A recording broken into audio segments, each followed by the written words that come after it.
Hi friends, ये video बनाने के लिए आज मैं पूरी तरह कंपेल हो गया हूँ और ये वीडियो मैं बना रहा हूँ ऐसे लोगों के लिए, इन्फ्लुएंसर्स के लिए जिनको मुझे लगता है कि सेंसिबली बोलने की ज़रूरत है। डॉक्टर्स और मेडिकल प्रोफेशन जो है ऑलरेडी एक बैड नेम के साथ जा रहा है क्योंकि बहुत सारे लोग नेगेटिविटी फैलाते हैं। सो मैं इस वीडियो के बारे में बताने वाला हूँ जो है सार्थक आहूजा का, जिनको मैं खुद भी फॉलो करता हूँ और उन्होंने इस वीडियो में बहुत सारी ऐसी चीज़ें बताई हैं जो कि मुझे लगता है फैक्चुअली गलत है।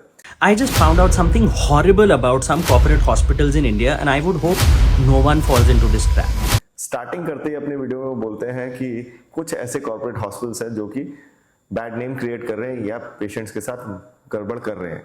धीरे धीरे उन्होंने जब एक्सप्लेनेशन देते देते वीडियो के एंड की तरफ आ रहे हैं, करीब करीब 1 मिनट 8 सेकंड पे वो बोलते हैं कि इंडिया के सारे कॉर्पोरेट हॉस्पिटल्स जो है चोरी कर रहे हैं और सारे पेशेंट्स को लूट रहे हैं। Attract patients to the hospital and meet his targets, which the corporate hospital are forcing on him as well as all his peers. And this is not just one hospital. This is practically every corporate hospital in India. तो मुझे ऐसा लगता है कि completely factual गलत चीज है।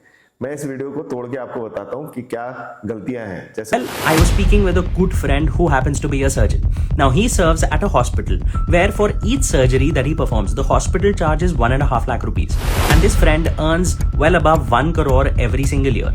Now, I would assume that he would get close to about 30% for every surgery that he performs, which means close to about 50,000 rupees for a surgery that he performs. Which means to earn 1 crore every year, he would have to perform 200 surgeries in a year. उन्होंने अपने surgeon friend के बारे में बताया जो कि 1 करोड़ की salary सालाना ले रहे हैं। तो हो सकता है सीनियर सर्जन इस तरह की सैलरी मिल रही हो। अगर वो 1 करोड़ की सैलरी ले रहे हैं और उन्होंने बताया कि उनकी एवरेज सर्जरी कॉस्ट 1.5 लाख रुपए है, तो उनको लगा 30% सर्जन के पास जाता है। ऐसा नहीं होता है, करीब करीब 30% कभी भी नहीं हो रहा होता है। फिर उन्होंने अपने सर्जन फ्रेंड से इसे कंफर्म किया और उन्होंने पूछा कि कितने पैसे मिलते थे। I get close to about 5,000 rupees to perform a surgery. उन्होंने बताया उन्हें 5,000 रुपए पर सर्जरी मिलते हैं।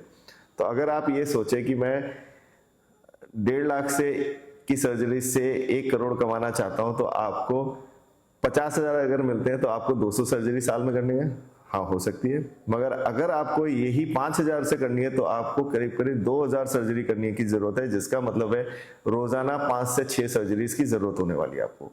सो फैक्चुअली आप ये देखिए, प्रैक्टिकली पॉसिबल कभी भी नहीं है। 5,000 रुपए कभी भी किसी सर्जरी के नहीं मिलते। ग्लोबल नॉर्म के हिसाब से अगर हम जाए अमेरिकन हॉस्पिटल से, इंडियन हॉस्पिटल से, गुड हॉस्पिटल, तो करीब करीब 14 से 15% ऑफ टोटल जो सर्जरी फी होती है वो सर्जन के पास जाती है, जो कि इस उसमें 1.5 लाख की अगर है तो 20 से 22,000 होगी, जिसके करने से उनको करीब करीब 500 cases in a year, which is practically possible, क्योंकि हफ्ते में आपको 8 से 9 सर्जरीज की जरूरत पड़ेगी, जो मुझे लगता है कि बहुत ज्यादा नंबर नहीं है, एकदम प्रैक्टिकल नंबर है और ये किए जा सकते हैं और इसके लिए किसी के पीछे भागने की जरूरत नहीं है आपको। नंबर 2, पेशेंट्स को हमेशा यही फील कराया जाता है जो सर्जन फी है वो सारी की सारी, जितनी सर्जरी की फी है वो सारी की सारी डॉक्टर के पास जा रही है। ऐसा कभी नहीं होता। It is just 14 to 15%। In fact, this doctor has to unfortunately spend 20% of his income on just running Google ads online. And now उन्होंने एक और अगली लाइन में बोला कि उस सर्जन को 20% ऑफ अपने एनुअल इनकम जो है वो गूगल एड्स पर करनी होती है। बॉस, मुझे लगता है गूगल एड्स की जगह आपको बोलना चाहिए था कि social media and Google reviews. मुझे लगता है social media platform almost free of cost है and Google reviews are also free of cost, even Practo reviews are free of cost. तो आपको इसमें किसी पैसे को देने की जरूरत नहीं है रिव्यूज को लेने के लिए। और क्यों मुझे लगता है कि इन सोशल मीडिया प्लेटफॉर्म पर सर्जन को बोलना जरूरी है, क्योंकि बहुत सारे ऐसे लोग हैं जिनको मिसगाइड कर दिया जाता है, क्योंकि हम व्हाट्सएप और सोशल मीडिया प्रोग्राम्स में बहुत सारी उल जलूल की चीजें देख रहे होते हैं। जिनको सर्जरी की जरूरत है उनको बता दिया जाता है कि आप एक ऐसा नुस्खा करो, एक जादुई चीज करो जिससे ठीक हो जाओगे।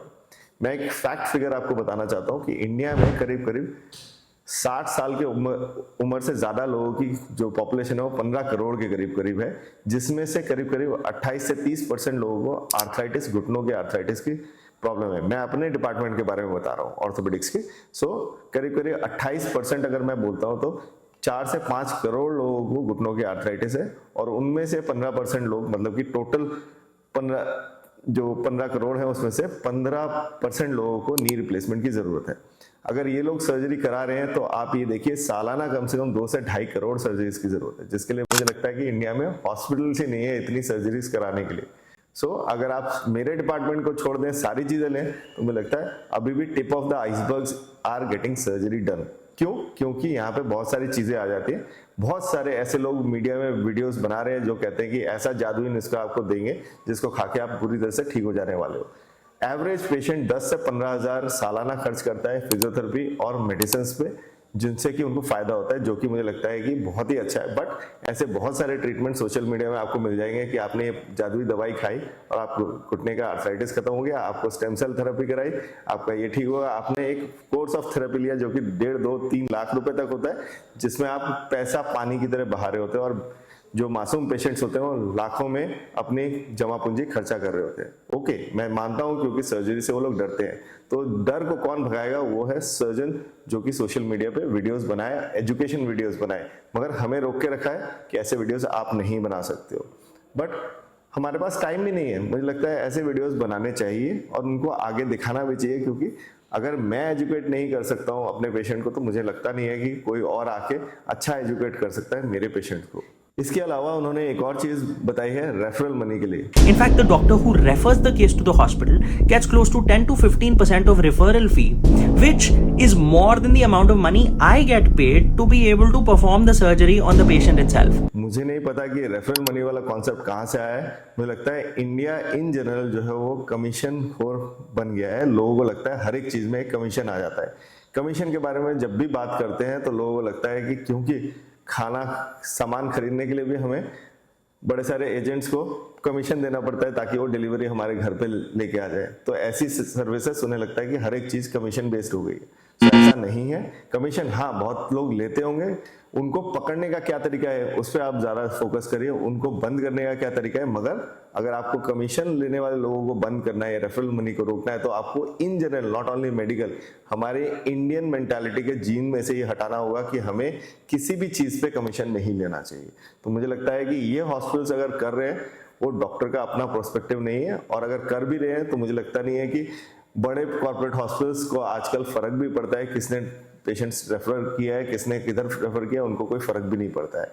And please make sensible videos regarding this, क्योंकि अदरवाइज किसी भी आपके फ्रेंड ने अगर आपको बोला कि जो कि गलती से डॉक्टर हो और बोले कि इस पर्टिकुलर डॉक्टर के पास आप चले जाइए दिखाने के लिए, तो आपको लगेगा पक्का इसका कोई वेस्टेड इंटरेस्ट है, जो कि 99% नहीं होता है। 1% किसी का वेस्टेड इंटरेस्ट हो, उससे जनरलाइज नहीं करने की जरूरत है। Because they have a pressure of converting OPD patients into IPD and driving up the revenues. अगली चीज आपने बोला ओपीडी टू आईपीडी कन्वर्शन एक टारगेट बना दिया है। देखिए मैं आपको एक सिंपल से लॉजिक से समझाता हूँ। आज के दिन पे we are moving towards less amount of hospital admissions. जैसे मैं अपने फील्ड में बताता हूँ, नी रिप्लेसमेंट के जो पहले के पैकेजेस होते थे 7 से 10 दिन एडमिट रखा जाता था, जो कॉस्ट बर्डन में था हॉस्पिटल के लिए, पेशेंट के लिए भी और सब लोगों के लिए। Now we have reduced to 1 और 2 डेज, जिससे पेशेंट को पैसे भी बच रहे हैं और पेशेंट का वेलबींग भी बेटर हो रहा है, हॉस्पिटल का खर्चा भी बच रहा है। तो come up with ideas which can reduce the hospital stay. कोई हॉस्पिटल आईपीडी एडमिशन के लिए चाहता ही नहीं है। मैं खुद मुझे पूछा जाए तो मैं एक भी अननेसेसरी पेशेंट अपने अंडर एडमिट ना करूं। सो सेंसिबली, लॉजिकली सॉल्यूशंस पे वर्क करना चाहिए, जो कि हम रेगुलरली कर रहे हैं। तो कटिंग एज टेक्नोलॉजी को लेके आ रहे हैं, जिससे हम सर्जरीज को डे केयर कर दें, सारी सर्जरीज को, ताकि आपको रहना ही ना पड़े हॉस्पिटल में। Highly recommend. Please go and show it first to a doctor at a government hospital or someone who serves at the army. इसके अलावा लास्टली उन्होंने बोला कि गवर्नमेंट और आर्मी हॉस्पिटल्स में ही जाएं, बाकी जगह जो है जाए ना। मुझे लगता है ये वर्ड सुन के तो आपका वो फ्रेंड, सर्जन फ्रेंड जिसने आपको ये बात बताई है, वो भी अपना सिर पीट रहा होगा कि अल्टीमेटली आपने उसके अगेंस्ट में भी बोल दिया। आपको क्या पता है गवर्नमेंट हॉस्पिटल में कितनी लंबी लाइनें होती है? गवर्नमेंट हॉस्पिटल में मैं खुद काम कर चुका हूँ 3 डिफरेंट हॉस्पिटल में, जिसमें से मौलाना आजाद मेडिकल कॉलेज भी है। वहां पे पेशेंट को एक डॉक्टर को दिखाने के लिए सिर्फ 1 घंटे का ओपीडी विंडो मिलता है, जिसमें कि उन्हें रजिस्ट्रेशन कराना होता है और उन्हें सारा दिन लाइन में खड़ा होना पड़ता है। क्या पॉसिबल है आप उस जगह जाके अपने आप को दिखाएं?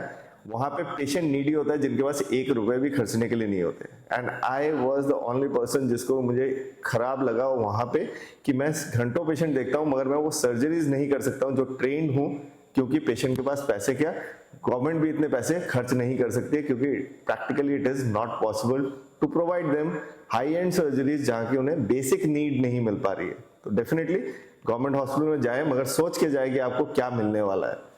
एंड लास्टली आर्मी हॉस्पिटल्स की बैंडविड्थ इतनी कम है कि वो अपने आर्मी के पेशेंट ही नहीं देख पा रहे, जो कि चारों तरफ सरप्लस होके घूम रहे हैं, जिनको ट्रीटमेंट के लिए जनरल हॉस्पिटल में जाने की जरूरत पड़ती है। और आर्मी के डॉक्टर्स ऑलरेडी ओवरबर्डन्ड है कि वो कितना काम कर सकते हैं। वो आप एक बार एज ए जनरल पब्लिक जाके देखिए, आपको पता चल जाएगा, क्योंकि मैं उनके रेफरल सेंटर्स में भी काम कर चुका हूँ कि वहां पे कितना पेशेंट को देखा जा सकता है। प्रैक्टिकली एक सर्जन हजारों पेशेंट्स नहीं देख सकता है, दिन में 20 से 30 अच्छे से पेशेंट देख सकता है। तो अंडरस्टैंडिंग ये सारी चीजों के बाद मैथ्स आपका क्लियर हो चुका होगा। मुझे लगता है सार्थक आहूजा जी, डॉक्टर्स के बारे में या हॉस्पिटल्स के बारे में you need to be sensitive, because this is a delicate relationship between patient and doctors, जो कि ऑलरेडी बहुत ज्यादा कंस्ट्रेन में है। And that's why I try to convince my patients कि आप समझो चीजों के बारे में, अंधाधुन मत जाओ। हर सोसाइटी में, हर प्रोफेशन में कुछ बैड नेम्स होते हैं, खराब लोग होते हैं, आप उनके कारण पूरे प्रोफेशन को खराब नहीं बोल सकते हो। होपफुली आपको भी इस वीडियो को देख के समझ आएगी। Thanks for watching this video.